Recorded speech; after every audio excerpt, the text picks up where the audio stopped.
Hey, my name is Christian Meacham, and I am doing this project for EDU 6000 for Dr. Posey.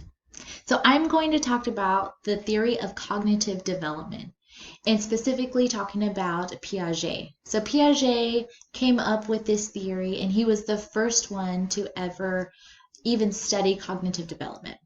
So in 1936, this French psychologist was working at a college, and he was actually transcribing tests into French. So he was busy doing this, but also was fixated on the development and learning styles of children.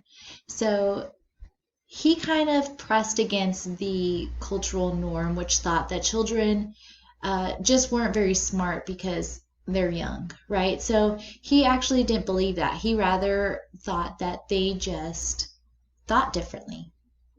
So he came up with the stages of development. He thought of the sensory motor, pre-operational, concrete, and formal operational stages of development. So we'll go ahead and go into those in a little bit more depth. So right here we can see that the sensory motor is from birth to 2 years old.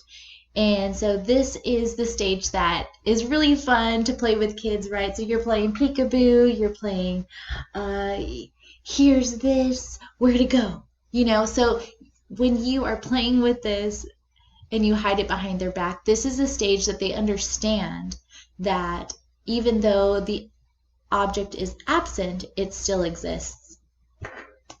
The next stage is pre-operational, which is from ages 2 to 7 years old. And this is the ability to make one thing, a word or an object, stand for something other than itself.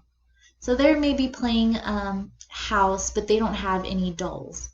Or they're playing with the doll house, but don't have any dolls to play with. So they maybe get rocks or sticks to pretend like they are people. So that's that stage. And then concrete operational is from 7 to 11 years old, and it marks the beginning of logical operational thought. So they may be thinking, okay, I really want to play outside, but I know that I need to do my homework because my mom's probably not going to let me play unless it's done. So they're thinking a couple steps or even just one step ahead of the game. The last stage is formal operational, which is 11 years and older, which is a really awesome stage. I think of it as the entrepreneur kind of mindset. We tend to test hypotheses. We are thinking abstractly about concepts and logical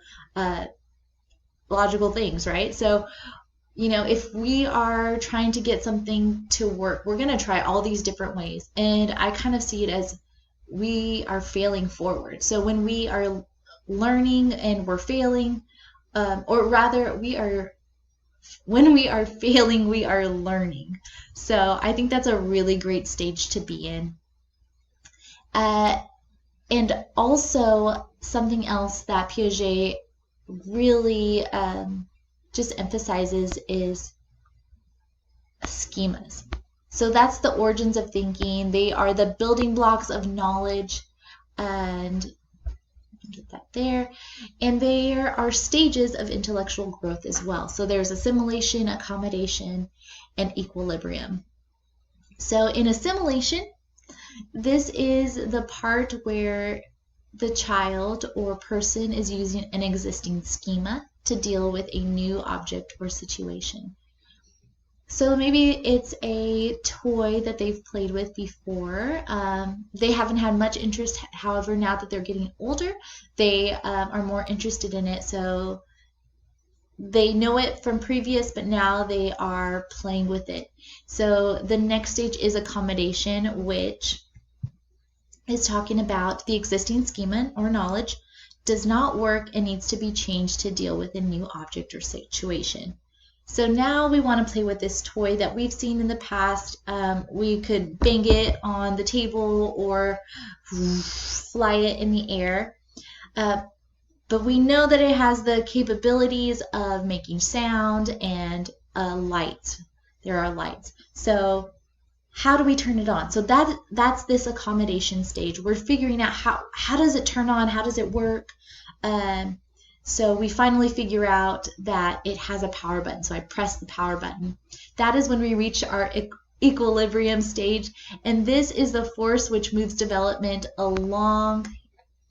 Piaget believed that cognitive development did not progress at a steady rate, but rather in leaps and bounds. So when we reach this equilibrium stage, we know now that this toy has a power button. So now we take that into when we play with this toy next time, and when we play with other toys in the future, and we take it and we just run with it. So we know that there's a power button. We know that there are different buttons to get different noises, maybe different lights and all that stuff. So those are the stages of development as far as schemas go. And in a nutshell, that is what the theory of cognitive development looks like. So thank you so much for tuning in. I hope you had that you learned something new and you enjoyed it. Thank you.